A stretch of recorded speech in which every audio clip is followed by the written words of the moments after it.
Welcome back to episode number 6 of the Gaming Coffee Club, your chilled weekly podcast where we chat all things gaming over a nice warm coffee. But before we dive into a massive week of PlayStation and gaming news, I've got something really exciting to share.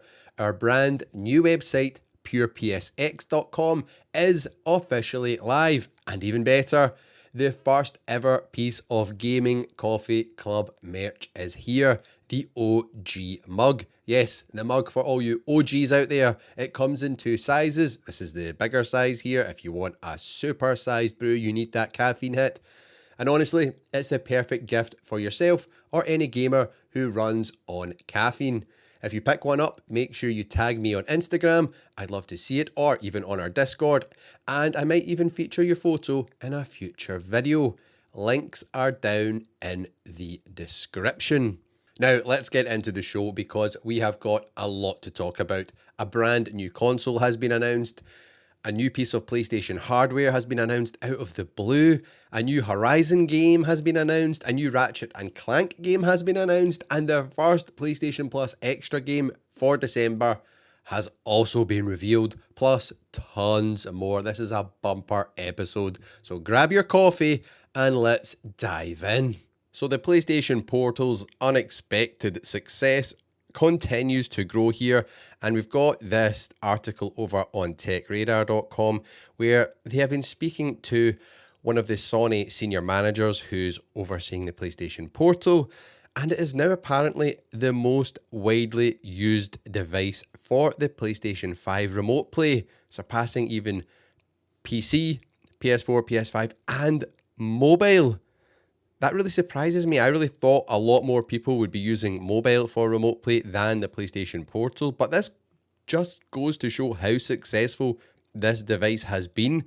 And it is really surprising given when it launched, it really did not get a lot of support from a lot of corners of the internet, and in general was panned because it is an online only, remote play only at that time device. But that doesn't seem to have held this thing back, and it doesn't surprise me. It has just went on from strength to strength. I loved it from day one. I pre-ordered one. I wasn't sure when it was announced, if I'm being honest. I think that was more so the disappointment from me because I was hoping for a full-on PlayStation handheld experience, so you could play games offline. I was thinking like the PSP 3, would you call it, I guess, if you call the Vita the PSP 2. You know what I mean. But that didn't happen, and we got this remote play device, which has been fantastic, and I think has been a great proving ground for Sony that there is an appetite for quote-unquote handheld gaming in their ecosystem, which I think is leading nicely on to the PlayStation 6 having a handheld version or a dockable version, as all the rumours are pointing towards, which is very cool. But Sony has revealed new statistics for the PlayStation Portal, confirming it is now the most popular PlayStation device to use for remote play. Wowzers.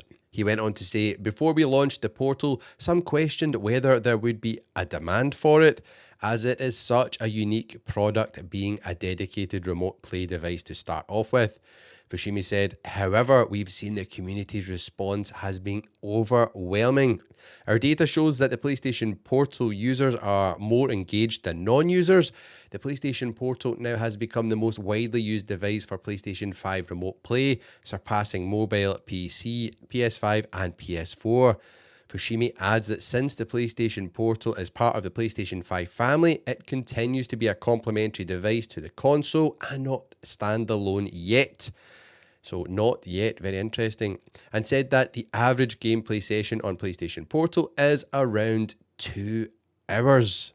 So does this surprise anyone? It does surprise me. I genuinely thought mobile would have still been the most used method of remote play for PlayStation. But the Portal seems to be just going from strength to strength. And average playtime about 2 hours. That sounds about right. You'll do that easily in the Portal before the battery gives out. So let me know your thoughts on this. I know there's a lot of you Portal players that watch and listen to this. Does this surprise you? And I think since this new update, where you can play games which are in your library via the cloud, this device will just get even more popular. Over to our next story, we're looking at some of Sony's financial reports, where they have released their consolidated financial results for the second quarter, which ends September the 30th, 2025. And there's a big document. You can go over to the Sony website and check this out if you want. It's all full of numbers and services and stuff like that.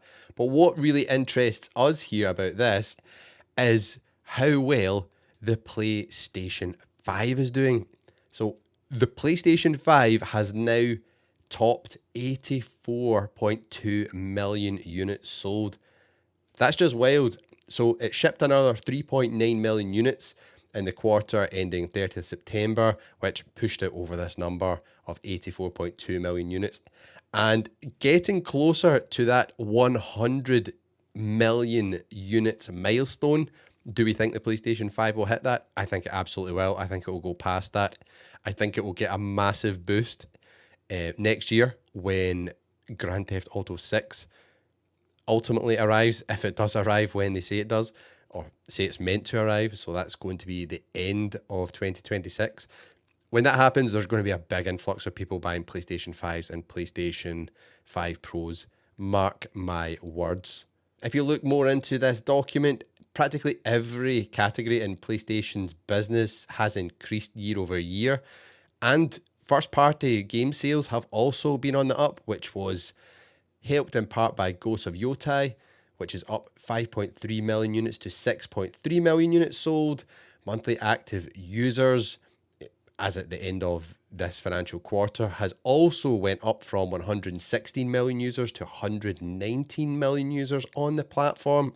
Then across PlayStation 5 and PlayStation 4 consoles, Sony has sold 80.3 million pieces of software across that quarter in total, which is up from the 77.7 million it sold during the same period last year.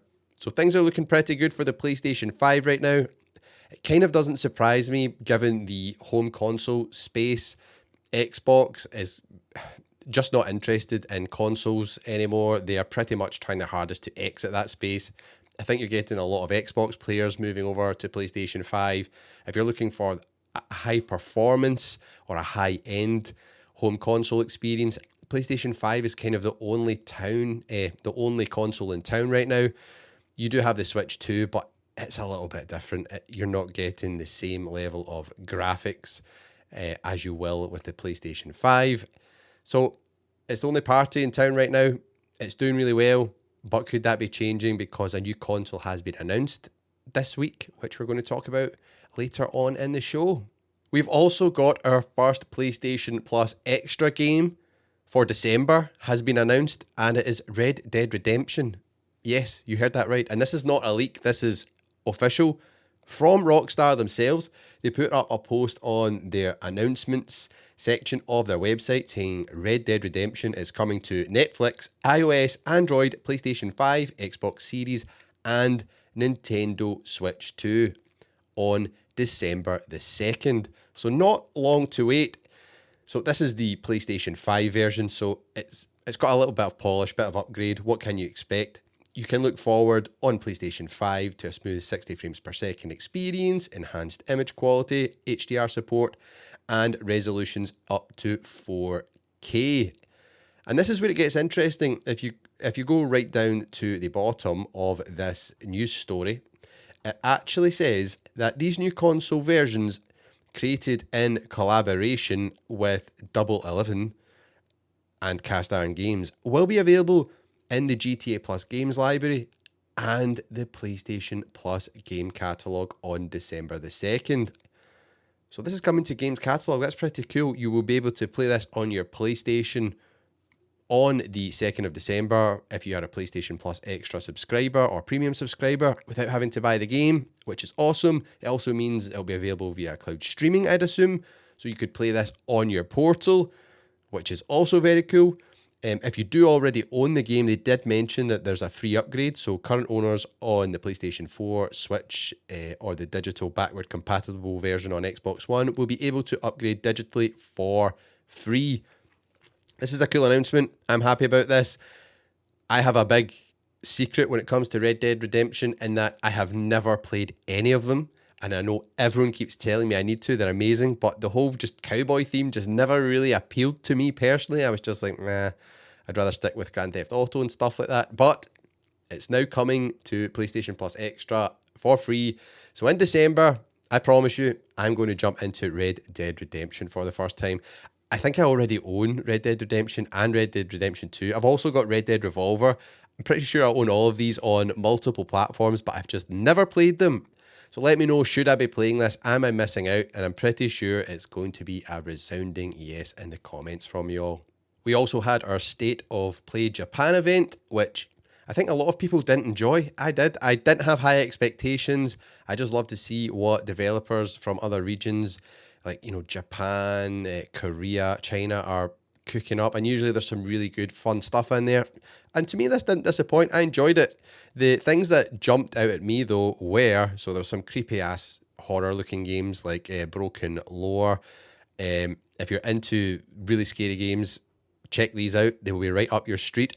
There was also Coffee Talk Tokyo, which is a bit of a deep cut. You might be thinking, what is this? It's basically like a really simple story pixel art barista simulator. And the first two games are on PlayStation Plus Extra. I've played them on my portal. Really cozy, chilled out game. I'd recommend you go and try these. Seriously, they are just a proper vibe. Nice game to chill out and play in bed before you go to sleep. So I thought, yep, cool, I'm up for that one. I'm not into Souls-like games, so Elden Ring just passes me by, but there was an announcement for the Forsaken Hollows DLC that might interest a lot of you out there listening. That was announced, and the one which really jumped out at me, actually Fate Trigger looked quite good fun. It looked like a kind of mix mash of Fortnite mixed with like a Honkai Star Rail kind of art style. So it looked pretty cool. Don't know a lot about it, but it's coming in early access in Q1 2026. There's the first ever paid DLC for Gran Turismo 7, the Power Pack, which looks cool. And just the image here, how cool does that Supra look? I absolutely love it. And then the game which got me most excited, we had Marvel Tokon Fighting Souls. Also, this wasn't the game that got me most excited, but there is going to be another beta for this where you can jump in and play. Head on over to the PlayStation blog if you want to find out how to sign up to this. But the game which jumped out to me, which I cannot wait to play, is actually Tokyo Extreme Racer. So this has not been on PlayStation for forever. Oh, according to this, it's 20 years since it was last on PlayStation. I think that was on the PlayStation 2. This looks a heck of a lot of fun. It's currently available on Steam to play if you have a PC. But yeah, this is my pick from the State of Play Tokyo. Fun event. I enjoyed it. The big surprise, though, was a 27-inch PlayStation gaming monitor. And it's specifically, I would say, they're targeting PlayStation users, even though it will be, a good monitor for PC also, because it does support 240 hertz, which is like double anything the PlayStation 5 can currently output. It's a 2K monitor, has high dynamic range, VRR support, and all that kind of good stuff you expect. The 240 hertz is obviously for PC and Mac devices. The thing that was a unique feature on this, though, was it includes a hook for your DualSense to sit on and charge under the monitor. Very interesting indeed. Who knows what the price of this is going to be? I can't imagine it will be cheap. If you're in the market for a high performance gaming monitor, it's not 4K, but this one might tick the box for you. Cool event from PlayStation. I'm excited for the next State of Play now. I do enjoy these events. We live streamed it here on the channel on Pure PSX. It was fantastic. There was on average 140 of yous watching, chatting away. It was a great time. So make sure you subscribe and have that notification bell clicked on so you can jump into any of the live streams for any events when we host them here on the channel, as it's great to chat to you all and react to all the big events in real time together.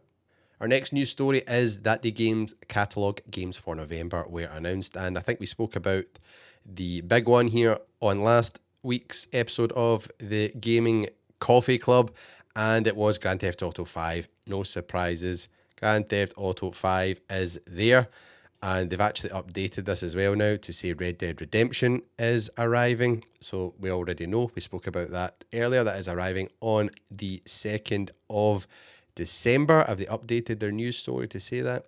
I don't think they have. I can't see it. We've got these two games to look forward to. GTA 5, I mean, how many times has this been in the service and then back out the service? It's kind of wild. And I ask this all the time. Who owned this on PS3, PS4, and now PS5? I did. It's just wild how long this game is going on for. We're still waiting on Grand Theft Auto 6. I would love if we would get a GTA 4 remake or remaster while we're waiting. I think that would be really, really nice. I mean, surely them doing a remaster wouldn't take a whole load of time.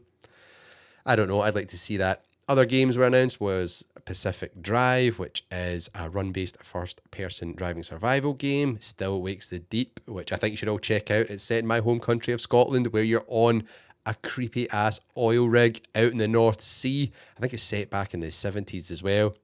But this is a good one if you're a horror fan. Insurgency Sandstorm, if you're fed up with the way Call of Duty is going, this is one for you to check out, where it's much more tactical and strategic and not full of, skins for celebrities and, silly characters that you wouldn't see in a war zone. Speaking of Call of Duty, we will talk about Call of Duty Black Ops 7, which has released this week later on in the show, so stay tuned for that. Then we've got Thank Goodness You're Here. And in my roundup video where I discussed all these games, in particular with a PlayStation Portal angle on them, that's on the channel if you want to check that out. I thought this game looked so strange and it could be great or it could be absolute garbage, but a lot of you have jumped to its defense in the comments of that video saying this game is a great laugh, really worth checking out. So there we go. It's been recommended by a lot of you, so I will check this one out. We've got and before we move on, this is Thank Goodness You're Home is apparently a slapformer. I've never even heard that kind of game genre before. I mean, Insurgency Sandstorm, we know it's an FPS game. It makes sense. Still Wakes the Deep, a first-person horror game. A slapformer? I don't know. We'll see what it is. Then you've got the Talos Principle 2, which is a first-person puzzle game. And Monster Jam Showdown. No nonsense. Straight up arcade monster truck game. MotoGP 25, so you've got your super bikes, and I guess this is much more of a simulator type game, simulation versus arcade type driving game. You've got your career modes and all that stuff. I never really ever play racing games with bikes. I always gravitate towards car racing games. And then last but not least, we've got our PlayStation Plus Premium Edition, which is Tomb Raider Anniversary, which is great to see. However, I think it is just the PlayStation 2 version emulated for PS5. It would be nice to get a new polished up version.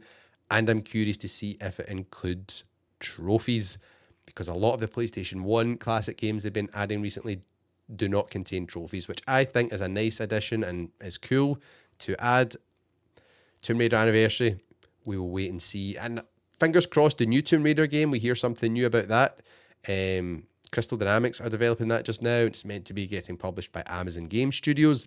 That has went silent.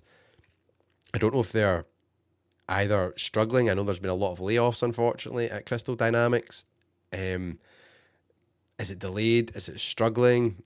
Are they just keeping it under wraps? Are they, maybe holding off till we hear a teaser trailer to coincide with the Tomb Raider movie, or is it TV series, which Sophie Turner is apparently in? She is meant to be playing Lara Croft in that. Who knows? This is our PlayStation Plus extra and premium games for November 2025. Which one will you be playing first? Let me know in the comments. Now let's talk about the big news from last week, which just dropped out of nowhere, and that is that a new console has been revealed. Yes, Valve have announced the Steam Machine, and wow, we had, an inkling that this might be happening. There was rumors about this. I mentioned on, I think 2 episodes ago on the Gaming Coffee Club that Half-Life 3 was in the works, and there was rumors that if Valve release new hardware. That will be following shortly along behind it, which is exciting in itself, and we'll discuss again in this episode in a little bit. However, the Steam machine is real, and the internet has lovingly named it the Gabe Cube, which is really cool, because it looks like a GameCube. It is a small little cube. It kind of looks like a Series X cut in half with a light bar along the front, down the bottom, and if the light bar is RGB, I mean, obviously, it's a games machine, it has to be RGB, but it has some cool features, this device. We'll quickly go over what you can expect. So it runs Steam OS. Your Steam library will all be there, ready to play. It's a small form factor device, as we had said. It is roughly a 6-inch cube. It's cool and quiet. And it is a PC also. I know it runs Steam OS, but you can boot up Windows or whatever else you'd like to put on it. Not that you'd really want to do that. You probably want to avoid Windows because it's just a mess these days. However, if you need it for some, productivity stuff, say you're, doing some kind of work on it, you're, photo editing, video editing, I don't know, whatever, you can do that. GPU and CPU, it says 4K gaming at 60 FPS with FSR. So that's Fidelity Super Resolution. So that's AMD's technology for using AI to upscale the image. So currently all the consoles do this in one way or another anyway. So PlayStation 5 and Xbox Series X, it's very rare that a game is output at native 4K. That takes a heck of a lot of computational power and grunt. So they use AI upscaling to produce the 4K image. And even back to like the PS4 Pro, it did that. It used, checkerboard upscaling to give you a nice 4K image on your screen. So no surprises here. And this is good to see because I really hope this comes in at a competitive price point. Otherwise, I think it might not fare well for the Steam machine. It is available in 2 storage sizes. So that is your storage options for storing games on it. And the entry model is 512 gigabytes. And then the more expensive option would be 2 terabytes. And they both come with expandable storage via micro SD. That's an interesting one, a micro SD card. From some of the interviews and reading up I did before this, they were saying that apparently that performs quite well. It's not like the faster micro SD, is it Express, I think it's called, which you use on the Switch 2. It's just your normal micro SD. However, it seems to run games okay from it. And we need to remember there's such a variety of, a library of games on Steam. There's games from like 20 odd years ago. So you could be playing a whole bunch of old retro games and stuff on this, and you're sorted. You could run them quite easily from micro SD. Connectivity, it's got Wi-Fi 6E plus Bluetooth 5.3 with a dedicated antenna. Steam controller's wireless adapter is built right into Steam Machine for direct pairing. That's pretty cool. And then there's no giant power brick. The Steam Machine's power supply is built right in. That's always good to see. I always remember the worst power brick I think I ever had was one of my beloved consoles as well. It was the Xbox 360, the original model. It had a massive power brick. It was ridiculous. So that's good to see that's not returning. And here we go. There's an LED strip, y'all. And if you're watching this video, you can see it in action, which is pretty cool. It's kind of going side to side like Kit from Knight Rider, which is pretty cool. They had said that the LED can also be used for indicating, system activity, like say you're downloading a game and you've got the monitor or your TV off, the light bar can show you progress of the game downloading, which is very cool. There's also a removable front plate, and I like this. It makes the console fun. It's not like a serious, boring box. I feel a lot of consoles in particular have gone that way. They're quite sterile. I really loved when consoles had personality. Think back to, the GameCube, for example. And then, even, the PlayStation 1, PlayStation 2, they're all quite unique. Nintendo in particular, the N64, when it launched its fantastic series of N64s with the translucent plastic, they just looked amazing, and I really like this. Steam have also said they will be releasing different faceplates for the Steam machine, but they will also release the 3D print files so that gamers can 3D print their own ones. Very, very cool. And there's something that um, it's something that I think we've not seen for a while. When was the last time we saw a console with face plates you could change? I know the PlayStation 5 has it, but they're still quite boring. They're just colours. These look really, really cool and really funky. I'm excited about this. There's one which is wooden, which is giving me Atari vibes. It looks like a piece of wood for the front plate. I'm not feeling that, I must admit. But each to their own. Everyone has different tastes. Can run Steam OS, or it runs Steam OS, and there will be a Steam Machine Verified program, just like there is just now with the Steam Deck Verified program. So the games will run well. And it's a PC, as we've said. Yes, Steam Machine is optimized for gaming, but it's still your PC. Install your own apps, or even another operating system. Who are we to tell you how to use your computer? I guess that's cool as well. If this is a good price, it might be a great entry-level PC. And let's keep this in mind here. This is definitely a console play. I don't think a lot of hardcore PC gamers will be interested in this because they will have their absolutely maxed out rigs. They love, just customizing and just trying to get the absolute pinnacle of graphics out of their machine. This thing is not the most powerful thing in the world, and we'll discuss the tech specs right now. Now, let's talk about the tech specs for this Steam machine, because I hope this indicates that this thing is not going to cost an arm and a leg. First off, the CPU is a semi-custom AMD Zen 4 processor, which has got 6 cores, 12 threads, and it's up to 4.8 gigahertz with 30 watts TDP. The GPU, semi-custom AMD RDNA 3, 28 CUs, compute units, and 2.4 gigahertz max sustained clock, 110 watts TDP. Now, this is where it gets interesting for me. So I guess the RDNA 3 GPU and the Zen 4 CPU. The Zen 4 CPU, that sounds good. I think that's pretty solid. That's better than anything that's in the PS5 and the Series X right now. The RDNA 3 GPU is interesting. RDNA 4 is already out, so this is a little bit older. I think this will probably land somewhere in between your Series S and PS5 performance-wise. And I hope then that this means they've managed to, it's not the newest GPU from AMD, so hopefully they can get it a bit cheaper and pass that on to the consumer. Then it's the RAM that gets interesting. So there's 16 gigabytes of DDR5 onboard system memory. Sounds fine. I'm pretty sure that'll be pretty fast, DDR5. It doesn't say anything about the speed of it. That sounds good to me though. Should be fine. It's the video RAM which is interesting. There's 8 gigabytes of GDDR6 VRAM. If this is using a lot of, AI upscaling, hopefully it should be okay. But the reason I say this might be a little bit of a concern is you see with a lot of modern games, they are so VRAM hungry. Like, it's well known, things like, the new Indiana Jones game, they just eat up video RAM on GPUs. So I'm intrigued to see how this performs when testers get it in their hands, or if I buy one, when I get it in my hands to check it out.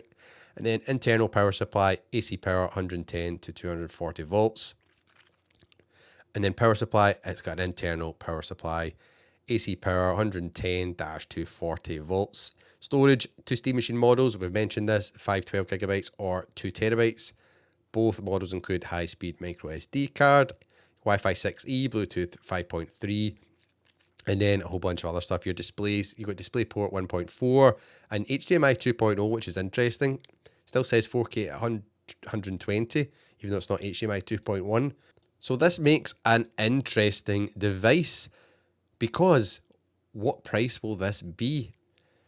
I really hope that this can come in and make a statement around about the $500 mark. Imagine this could be even cheaper, and I know I'm probably being super ambitious and a bit ridiculous, but I think if Steam could launch round about that, this would make a big splash. There's a lot of disenfranchised Xbox gamers out there who I think might give this a go. There's a lot of people which would just be intrigued to have a Steam machine and, maybe play some of their Steam games on the big screen. Because, as I've said, this is a play for console gamers. The hardcore PC gamers, I don't think will be interested in this. And it's not the same as the Steam Deck because a lot of hardcore PC gamers were interested in that because it was a different device in terms of that's about playing your Steam games on the go. Steam Machine is still for playing your games in your house. However, on the big screen, they also announced the Steam controller, which goes along with it, which looks pretty cool here. It's got some touch pads and things on it. Interesting looking device. I'd like to get my hands on this. It's also got back buttons. It's got next generation magnetic thumbsticks. It looks pretty cool. It looks quite big. It just looks interesting because the parts which are usually empty on a controller are filled in with these touch pads on the Steam controller. And then they also announced, which just doesn't interest me, was the Steam Frame, which is their VR headset. VR just makes me feel sick. This looks cool though if you're into VR because it is like a dedicated device. It does have CPU and storage on board, so you can play this completely wireless if you like. But for the big AAA games, you're going to have to use the wireless dongle which comes with it. Plug this into your Steam machine, for example, and then you can play your VR games like Half-Life Alyx on your new Steam Frame. However, it's the console which interests me. Does this interest any of you? Is this a threat to PlayStation and to, Xbox or Switch? I'm just happy to see more competition in the space. All I need now to be a really happy boy is for Sega to return, give us a Dreamcast 2, make it happen. Our next news story, we're over at Vice, which says that Half-Life 3 could be revealed soon as a Steam Machine launch title. Now, see if this is true. This is really good, but also annoying because I would need to buy a Steam Machine then. This is the power of exclusives. Xbox, what don't you understand about this? Jeez, get your act together. Anyways, Half-Life 3 is going to be announced for Steam Machine. We've got some interesting rumours here. So it says the rumour first started when gaming insider Special Nick, if that's how you say that, made an ominous tweet on X. If what I was DM'd is actually true, in brackets big if, next week GTA 6 could actually have its thunder stolen on the hype scale. After Valve announced the Steam Machine, a fan asked Special, man, I can't say that name at all, if this is what he was talking about. Technically no, I will quote tweet myself one way or another next week because I said next week.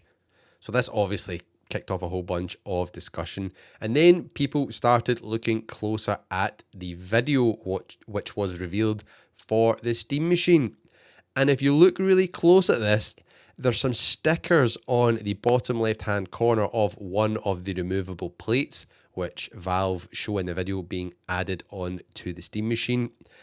And it looks like a Half-Life logo potentially in one of these stickers. And then it has a censored logo over the front of it. And then if you look up above it, there's another sticker which says soon. Very, very interesting. The article goes on to say a big reason many people believe Half-Life 3 could be tied to Steam Machine is Valve has a history of using the franchise to launch new platforms. Half-Life Alyx, for example, was released alongside the original Steam VR headset. We also have the Game Awards 2025 just around the corner, so perhaps it get announced there. Like, Half-Life 3 is like just mythical at this point. Like, will it ever see the light of day? If we get Half-Life 3 before GTA 6 and next year, what a year 2026 is going to be. Half-Life 3 and GTA 6. Jeez, oh, that is awesome. But what I want to know from all of you is, does something like that entice you more towards the Steam Machine? I guess it's probably not essential because it will be available on Steam anyway, so you could just play this on your PC if you have it, or on your Steam Deck. But I think this shows the power and the importance of exclusives, and especially of good, big, strong franchises like Half-Life. Half-Life 3, wow. I didn't think we'd ever see a Half-Life 3. I mean, how long ago was Half-Life 2? I really hope this happens. This would be so exciting and an absolute shot in the arm for the gaming world. I'm excited, and I will be keeping track of this and also the Steam machine and all that kind of news here on the Gaming Coffee Club. So make sure you subscribe and follow and all that other good stuff so you don't miss out on all the latest news. Now on to our Gaming Coffee Club question of the week. This is every week I put a post on the Pure PSX community or posts feed. I'm not sure what YouTube are calling it these days. And I ask you all a question or put up a poll for you to vote and comment underneath. And then we check them out on the podcast. Now this one is delayed. This is actually posted 2 weeks ago because I forgot to include it in last week's episode because I was feeling really under the weather during last week's episode. I've been fighting off a bug for the past couple of weeks. So now we're getting back around to this one and normal service will be resumed. I will do a post in the next couple of days for next week's podcast, so stay tuned for that. However, what I asked you all was, what PlayStation IP needs a revival? Make sure you answer for a chance to be featured in this week's podcast. And we've got some good answers. So we've got SOCOM, very interesting. You might be happy about Insurgency Sandstorm coming to the game catalogue. Gives off kind of similar-ish vibes. Twisted Metal we've got here from Obs BE. And then one which I 100% agree with. And this question has just got my creative juices flowing. I need to do a video on what IPs Sony needs to bring back for the PS5 or the PSX because there's so many of them. There's so many that have not been mentioned here either. And Apuk DCFC says, I would revive MotorStorm and Warhawk. Loved both on PS3. MotorStorm, wow. I loved the MotorStorm. MotorStorm was such a blast. I can't believe it's just kind of been forgotten about. There's so many franchises in Sony's stable which would be perfect for games which are not huge AAA juggernauts, you know, maybe more AA type games which are just still amazing, some really fun arcade style games which they could have churned out. Instead, I think a lot of their focus has went on to this live service initiative which doesn't seem to have panned out. So fingers crossed that gets scrapped and they go back to their roots of just making some really good games for everyone. Then we've got Osbus saying, I'm down completely for a new Medieval or Medieval 2 remake. Nice one. It's been a while since I've seen a good stealth game. I love Splinter Cell or even Sly Cooper. Shrixus says, Splinter Cell, what is going on with that as well? That's Ubisoft, isn't it? I mean, you'd think, especially with the kind of buzz around about Metal Gear Solid again, they would maybe have been reviving that. No, we've not heard anything. We've got Erican Elite saying Uncharted. I think Uncharted is gone bye-bye now. I don't know if we'll see another one of them, but who knows? We might do. And then we've got Marky Gray Plays saying, tough question, wouldn't mind seeing Splinter Cell. There we go, another one for Splinter Cell. For me, there's so many. So many. One that does just jump out, I'd love to see on something like the PS5 Pro would be a new Wipeout game. I think that would be a lot of fun. That's just one that's at the front of my mind, but there is so many more and I'll cover them off on a future video. So stay tuned for that and get commenting under this post because who knows, your ideas may make it into that video. Our next news story is over at The Gamer, and this is interesting given we were talking about PlayStation and their live service initiative. And according to this, we've got Windows Central's Jez Gordon has said that it looks like PlayStation is probably pulling back from PC. Gordon claimed a very good source has told him the cross-buy buttons and the PlayStation PC iconography is from an outdated old build and is never going to be used. It does seem like the games that PlayStation released on PC didn't move the needle for them at all, partially because they were launched so late, but maybe they've used that as evidence that they shouldn't go any further. That's very interesting. We did speak last week on the podcast about these cross-buy buttons which appeared in Sony's software code on the console. So this looks like that's maybe past strategy moving forward. No longer such a big focus on PC, because Cordon went on to say that we'll still see live service games like Helldivers 2 launch cross-platform. So what's coming next? Maybe something like Marathon, if that ever sees the light of day. However, tentpole single-player exclusives such as Ghost of Yotai will never leave PlayStation, or if they do, it will be years later. The article goes on here to say that Corden apparently said 2 days ago that day and date is coming, meaning exclusives launching on PlayStation and PC at the same time, contradicting his most recent claims. Who knows if he's got new info or what here. Jez Gordon is a bit of hit or miss with his leaks and rumours. This one, though, makes sense to me. I think Sony will be looking at the success of Nintendo Switch with their exclusives, and also the threat of Xbox is moving into a more PC space with their PC handheld, like the ROG Ally Xbox, whatever they want to call it. And then you've got Valve have just announced the Steam machine. So Sony locking down their first party, big, huge AAA exclusives makes sense to me, because otherwise if they launch them on PC, they're playable over there, which I think could cannibalize PlayStation sales in the future. This does make sense. What do you all think about it? Is Sony pulling back from PC? I don't think a lot of their games have been a huge success, apart from Helldivers 2. A lot of their games, when they launched, also were not in the best state. They were a bit buggy, a bit messy. They needed a lot of patching. So this doesn't surprise me. Only time will tell. Will we hear something specifically from Sony's leadership on this? I'll be bringing you that here on the channel if we do. But just now, this is all we've got to go on. Out of the blue, a new Ratchet and Clank game has been announced for mobile. Yes, I did not see this one coming, but yes, it has been announced. Not for PlayStation 5, for your mobile phone. It is described as a fast-paced multiplayer platform arena shooter, and it is developed by French mobile studio OBB. Based on this new trailer shown today, you can play as Ratchet Clank, including a whole bunch of other characters.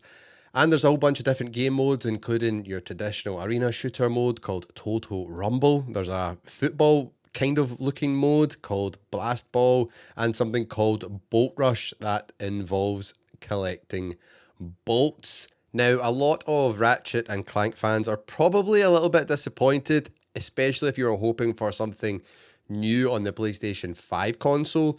We've not had anything since Rift Apart, which came out in 2021. Can you believe it? 4 whole years ago. And that was an incredible game. That to me was probably a bit of a system seller for the PlayStation 5. It's probably still one of the best looking games on PlayStation 5, and it's a heck of a good time. It is a great game to play.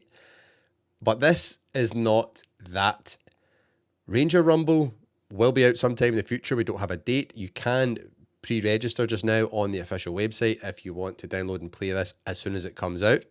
Now, I'm a bit disappointed that it's not a PlayStation console game and it is, an arena shooter. It's like, come on, I'd rather have a nice big single player adventure game.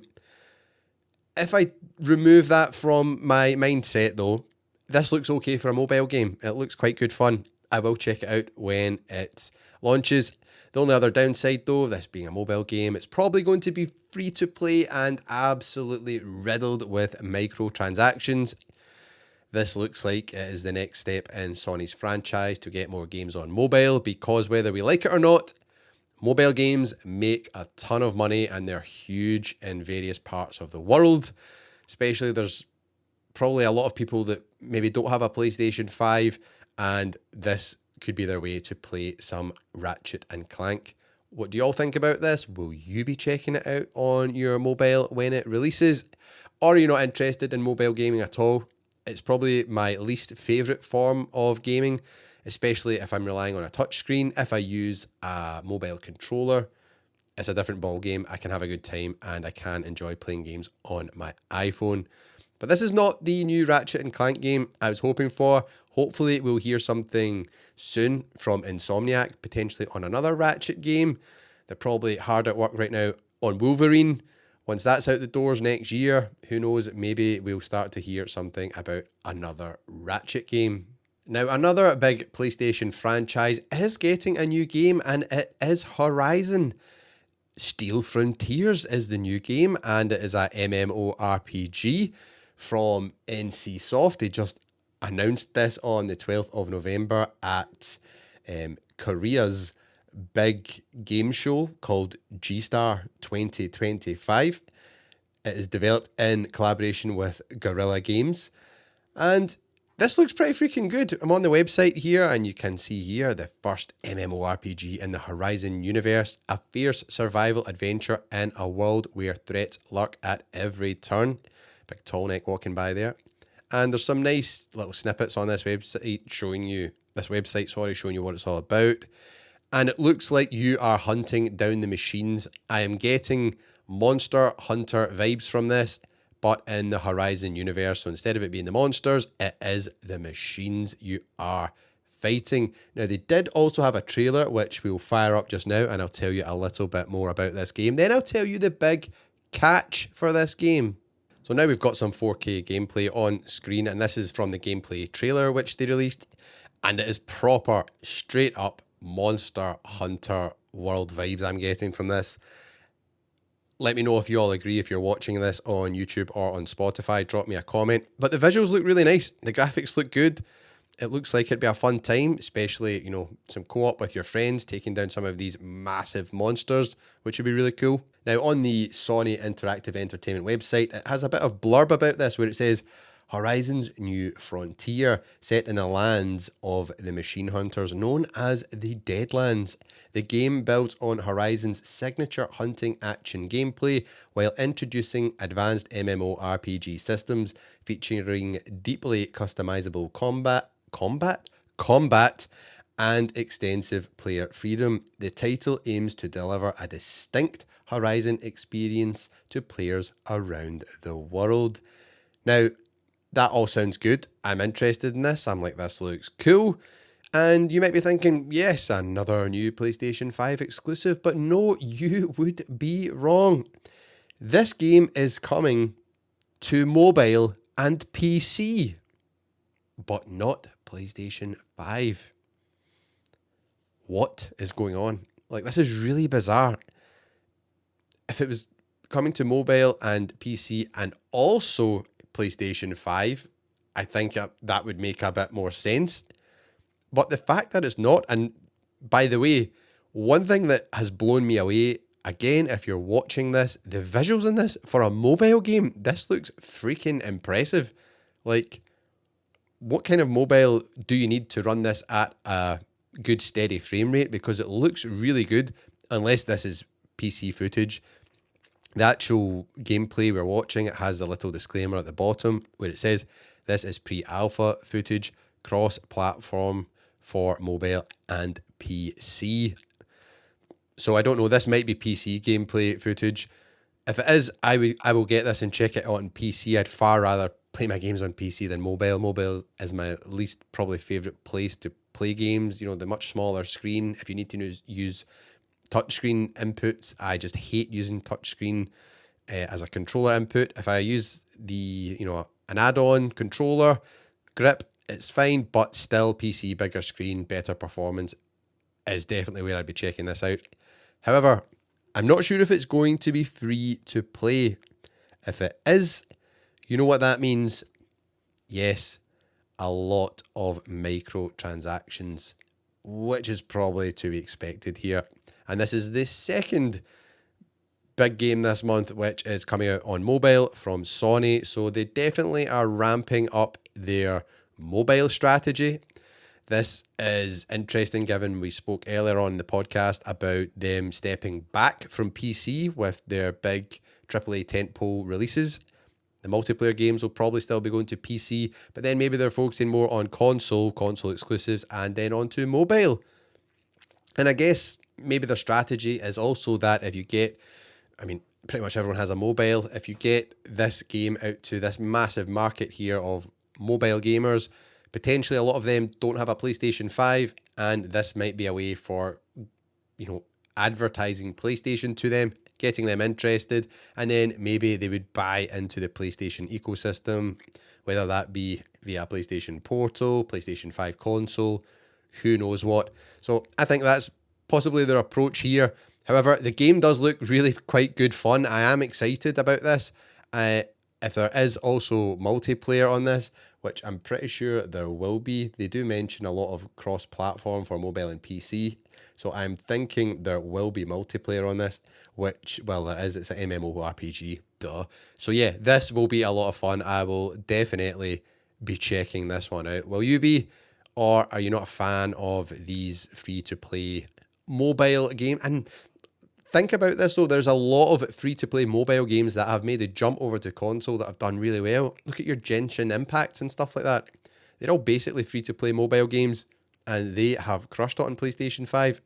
I see no reason why this game cannot come to PlayStation 5 at some point in the future. Fingers crossed it happens. I really don't know why it hasn't been announced. There must be some reason behind this.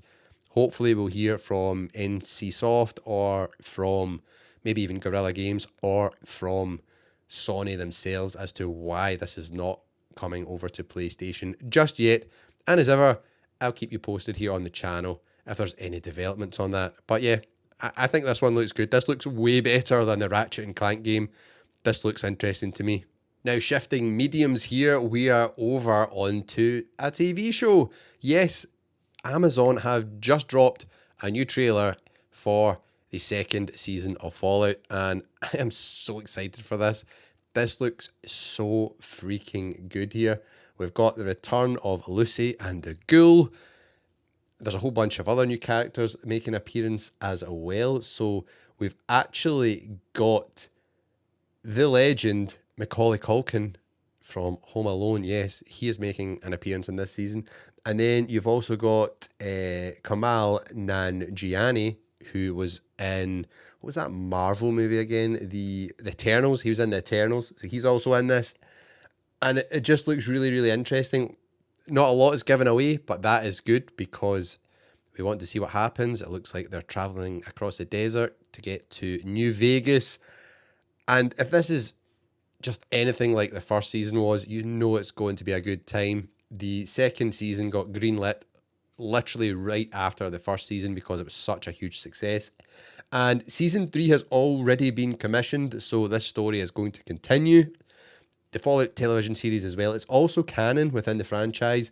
So Fallout 5, whenever Bethesda get around to, releasing that, they seem to be missing the boat with all the good press with these TV shows. It'd be good if a game came alongside it.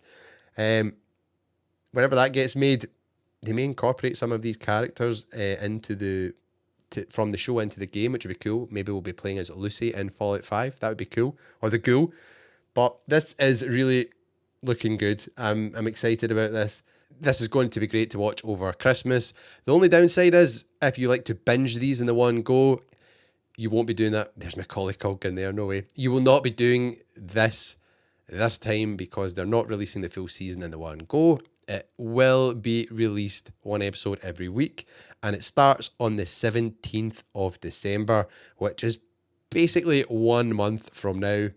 Cannot wait for this. I might even wait a little bit till there's a couple of episodes out, and then I can watch them maybe over the kind of festive period, Christmas break. That'd be cool. I always like watching stuff like this. So this could be my show for over Christmas. Fallout the TV show was a video game adaptation to live action done right, in my opinion. They just raised the bar. The casting was so good. The writing was so good. There were so many nods to the game as well. It didn't disrespect the game. That was the big thing. You see so many of these live action adaptations where it's basically the video game in name only, and then you always hear the stuff about the people involved in whatever the adaptation is saying, no, I've never played the game, that doesn't matter, you're just going to do your own thing. And it's just like, you're like, what is this? Like, the other one I had high hopes for, but it was just not a patch. There was like 1 or 2 good episodes out of the whole 2 seasons, was Halo. Like, what did they do? They just ruined that. It's such a good opportunity to do something amazing, but we've got Fallout, so it's all good. I'm excited to see where this goes, and we've got a whole bunch of other stuff to look forward to as well. There's going to be a Gears of War movie. There's a Resident Evil movie in the works we spoke about on the last episode of the podcast. There's the Tomb Raider movie or TV series. I can't remember which one it is. But yeah, there's a lot of cool stuff coming for us gamers on the big screen and on the little screen. So we've got 1 month to wait to look forward to this. Will you be watching it? I definitely will be. And if you don't have Amazon Prime, You can usually get free trials. When this launches, I will make sure I try and get a free trial that you can all use if you want to go and watch the episodes, and I'll leave it linked down below in the description to help you all out. But I'm excited. So now we're going to talk about Black Ops 7. Did this game even release? This is a weird one. This is the first year, I think, ever I have completely missed and forgot about a Call of Duty launch.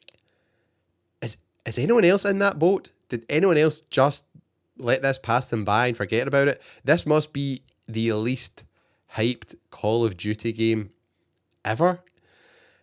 So yeah, it popped up in my newsfeed and I thought, oh, wait a minute, the new Call of Duty's out. I love the Black Ops games, and I thought, let's see what this is all about. I've actually got this downloading right now to my Xbox because I've got Game Pass, so I'm going to jump in there and check it out, purely not for good reasons, because it actually looks so bad. And let's talk about how it's performing so far on release. So first off, we're going to head on over to Gaming Bible.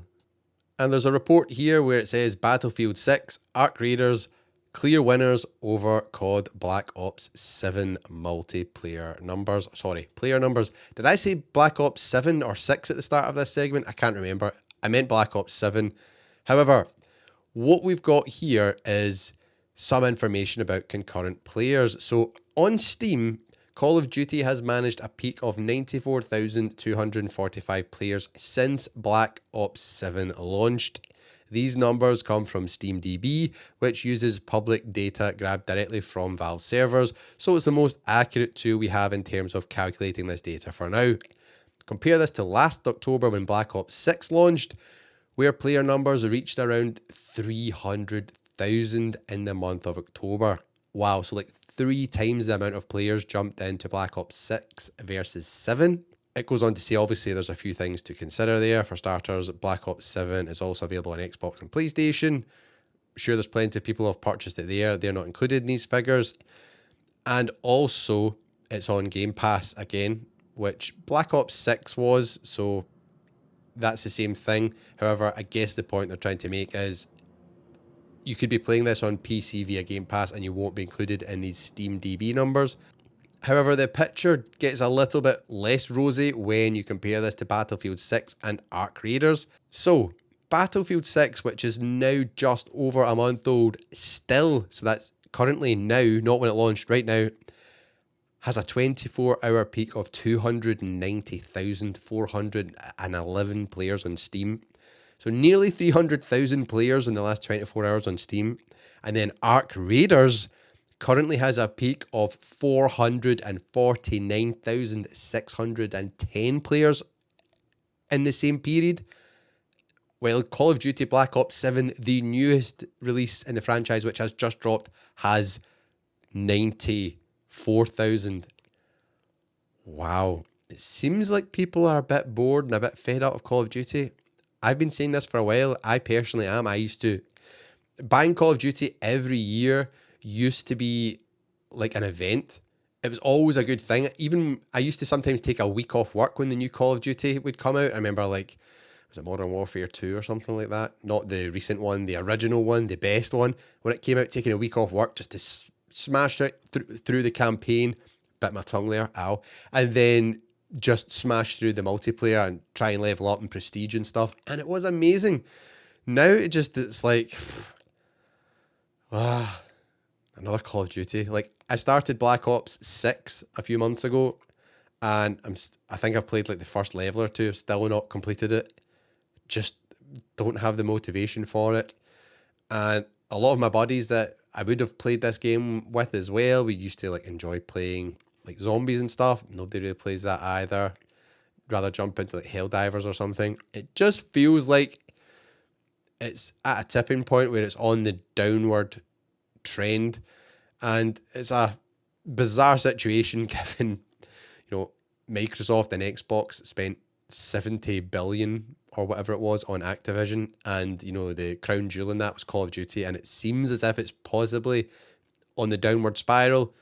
Maybe this is just a short-term blip, They've obviously still got Warzone. However, Battlefield 6 is out there now with its free-to-play multiplayer Red Sec. So the competition is heating up for Call of Duty. It can't get complacent.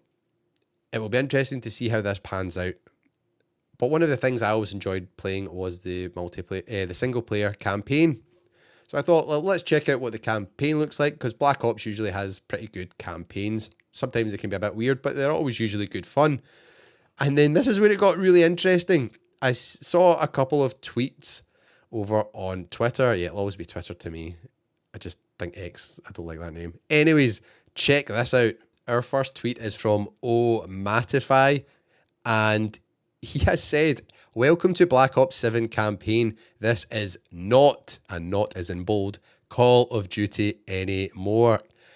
Now, when you watch this, you might agree. This is from the Call of Duty Black Ops 7 campaign. I watched this and I was like, what the fuck am I watching? Like, I thought this looked like it was maybe like something like Prey or a Resident Evil movie, or it looks like something from some sort of horror type game, like The Medium or something. Not Call of Duty Black Ops 7. But then that's not all. There's more. And in case you're wondering what I'm talking about and you're in the audio thing, listening to this, you're not watching, it is basically looks like a giant monster. It looks like a giant piranha, three-headed piranha plant is eating one of the characters. And there's a whole bunch of characters, which I assume is you because it's a co-op campaign, standing outside it, looking to shoot at it. Very freaking bizarre. It's like an alien piranha plant. It doesn't look like a real piranha plant. But this is what's in the campaign. But it gets worse, as I was saying. Let's go on to the next tweet. And this one is from Seb, who says, Black Ops 7, Call of Duty, Black Ops 7 campaign. What the fuck is this game, bro? So, let's check this out. So this is from the campaign, people. Let's check this out. A giant knife being thrown at the players. Yes.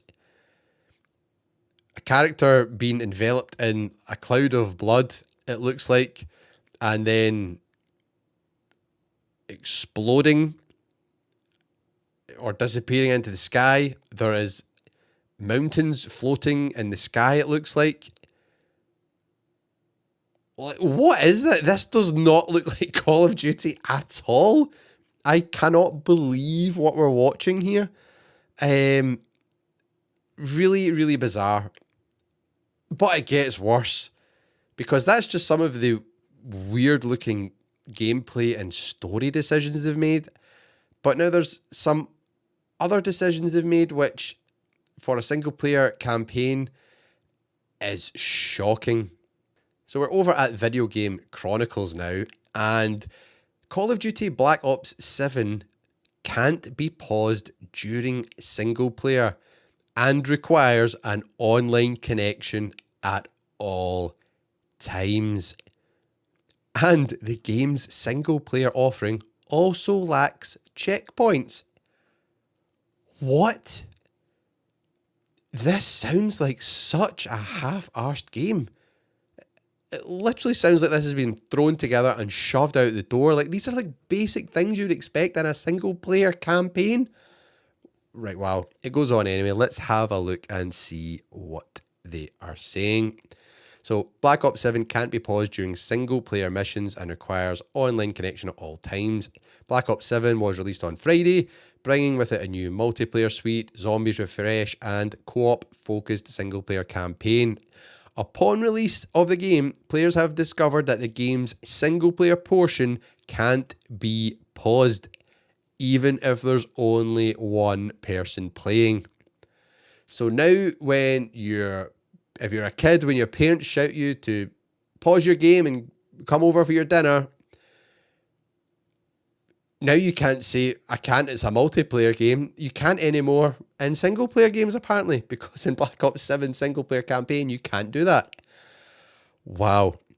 It goes on to say, it's one of the many unusual decisions, including that the game's single player missions don't have checkpoints. meaning any progress made during a mission is lost unless the mission is completed in one sitting. This is bizarre. What complicates this further is that Call of Duty Black Ops 7 requires a constant online connection when playing the single player campaign, meaning if your internet drops for any reason, all progress in your current mission will be lost. This sounds like horror story stuff. This sounds like back in the Xbox One launch disaster days where they were trying to push always online connections. Now Microsoft just doesn't care. They're just like, just do it. Like, what is going on here? There's a quote here where it says, in Black Ops 7, you can go solo or squad up with up to 3 other players in this innovative co-op campaign that redefines the Black Ops experience. It's definitely redefining the experience, let me tell you that. Activision said at the time of the campaign's announcement. This is a story that developers at Treyarch and Raven Software have been building together, designed to deepen the Black Ops universe. Oh my god. This is just bizarre. It adds, one overriding goal with the story of Black Ops 7 was to tell a story that could stand on its own while honouring the legacy of the series. Throughout development, there were meaningful opportunities allowing the reconnection of characters and storylines from earlier Black Ops titles, bringing them into this near future setting where their presence could elevate the experience. It's not looking good, is it? But it goes on. It gets worse. VGC are also reporting that fans think Call of Duty Black Ops 7 is filled with AI-generated art. Wowzers. So, Call of Duty Black Ops 7 has attracted criticism from some players for its alleged use of generative AI for its in-game calling card artwork. Microsoft-owned Activision has confirmed on Black Ops 7's Steam page that the new COD entry uses generative AI tools to help develop some in-game assets, but does not specify where or how AI is implemented.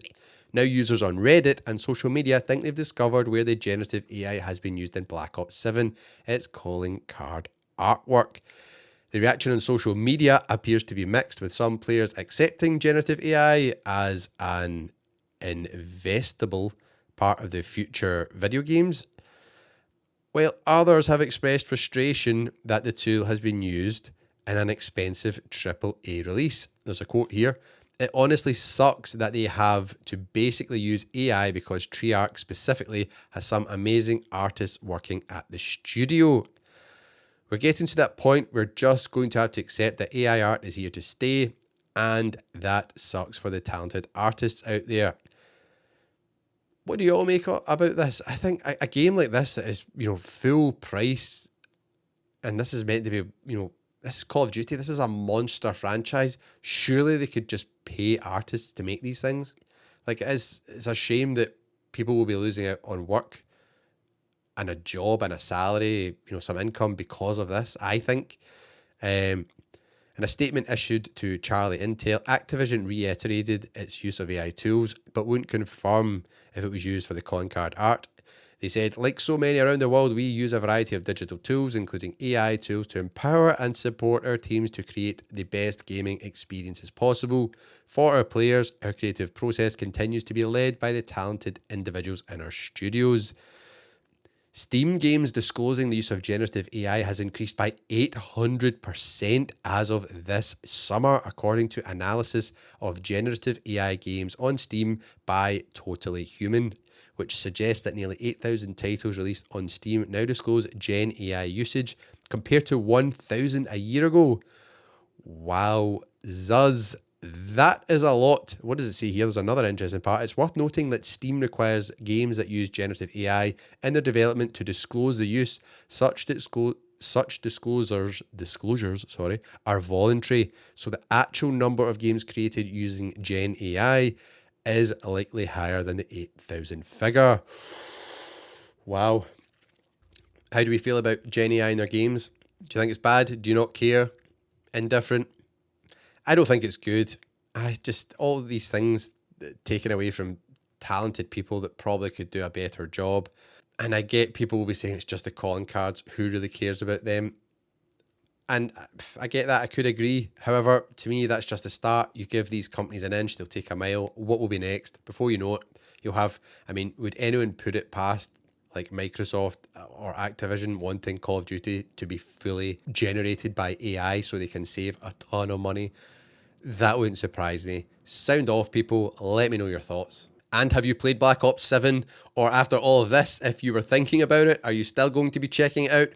I'm going to check it out because it's basically free for me on Game Pass to see if it is as bad as it looks and sounds. Is there any redeeming features? Is zombies good fun? I always love, a bit of zombies. It can just be a great laugh, just blasting away through these zombie hordes. Multiplayer, I usually enjoy that also. We'll check that out. The campaign looks interesting though.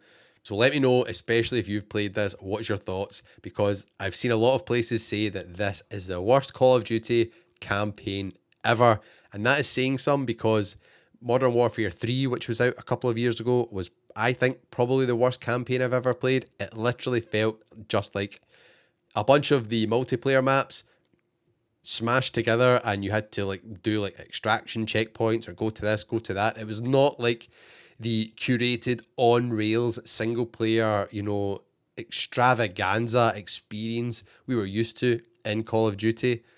So that was probably my worst one, I think. If this is worse, wow, that is saying something. Now on to some festive news. Sony has introduced their 2025 PlayStation Holiday Gift Guide. And as it is mid-November, I thought, why not take a look at it? And there's also a new bundle which has been announced. And it might be cool to give you some ideas what you might want to spend your money on for your gaming setup this year. So we've got some really nice images here to have a look at. And this is the first page of their Holiday Gift Guide.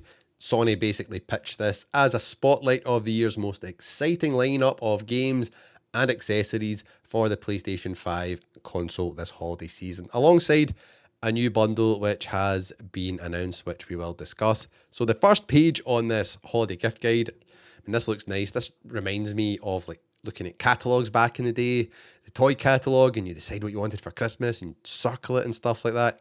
This would be an expensive Christmas if you're buying any of these, I must admit. Starting off, we've got the PS5 Pro up here next to the standard PlayStation 5, and it's nice to see they've got the the disc version up here, sorry.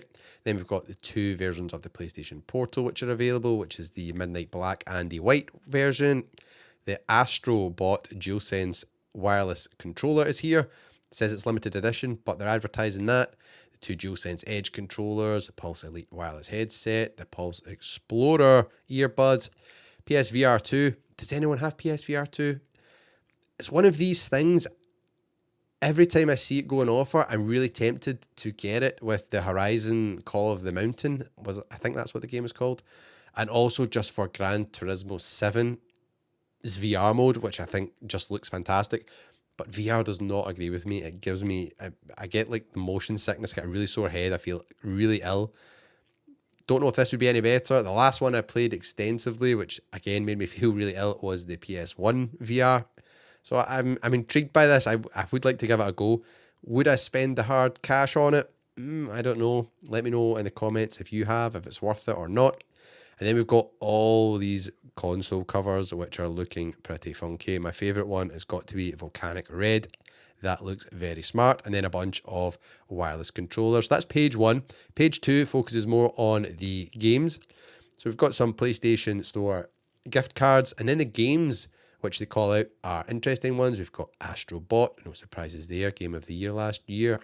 MLB The Show 25, and it's funny seeing this, that it's PS5, Xbox Series XS, and Nintendo Switch. Supposedly that's nothing to do with Sony. It was MLB wanted the game on all these platforms, so fair play to them. We've then got Gran Turismo 7, still being pushed hard after being out for a long, long time. Fantastic game though. Death Stranding 2 on the Beach, Ghost of Yotai, The Last of Us Complete, so that's part 1 and part 2. Lost Souls Aside, and Days Gone Remastered. And a few of these are available on PC as well. And then we've got a couple of other ones down the side. We've got Lumines Arise, Lego Party, EA Sports FC 26, NBA 2K26, Battlefield 6, and Hotel Infinity. Is there any games from here you are hoping to get under your Christmas tree on Christmas Day? Let me know in the comments. But there is one last thing which is interesting. They announced was a bundle, which is new, and it is a new Fortnite console bundle. So if you're into Fortnite, this might be one for you to pick up. We've zoomed in big time here. But it is the standard PlayStation 5 with the disc drive, which is really nice to see. I feel like Sony is, I don't know, maybe starting to push the physical media a little bit now. I don't know. It's just good to see that instead of being all the digital versions. I'm all for physical media. Everyone should have a disc drive on their PlayStation. It can save you a fortune in the long run. It gives you buying power and options where you buy your games. You can then keep your games. If you lost your PlayStation account or whatever, for whatever reason you got locked out or something, you still have your games to play on a new account. You can sell the games. Trust me, it's just the way to go versus digital, where you get locked into really high pricing on the PlayStation Store. But enough about that, rant over. The PlayStation Fortnite bundle is the Fortnite Flowering Chaos bundle, allowing players to jump into Fortnite and level up their game with bonus in-game content and currency. Players and shoppers can keep an eye out on the bundle when it launches on the 21st of November. So if you're into Fortnite and you want a PlayStation 5, this might be the best one for you to get. Fortnite doesn't interest me, so this bundle doesn't interest me, but I already have a PlayStation and a PS5 Pro, so I am not the target for this. However, I'm pretty sure there's a ton of kids that would love to get this for Christmas, and hopefully they will, because it's a great gift, great console, great thing to get for Christmas. There's nothing better than getting a console like at Christmas. I remember as a kid getting a console, and it's just so magical. It's mind-blowing. I love it. So hopefully lots of kids will get something like this for their Christmas. But if you have a PlayStation Portal, for example, and you're looking for some amazing accessories for that, make sure you check out the video on screen just now, which will show you all the best ones I recommend and I've tried. If you're listening on Spotify, Apple, or on Amazon, make sure you leave the podcast a rating or a like or a follow, whatever it is you do on that platform. And we'll see you next week for even more news on the Gaming Coffee Club. Thank you very much for tuning in. Make sure you check out our website. I'll leave the link down below in the description. This has been a lot of fun. It has been a monster week for news.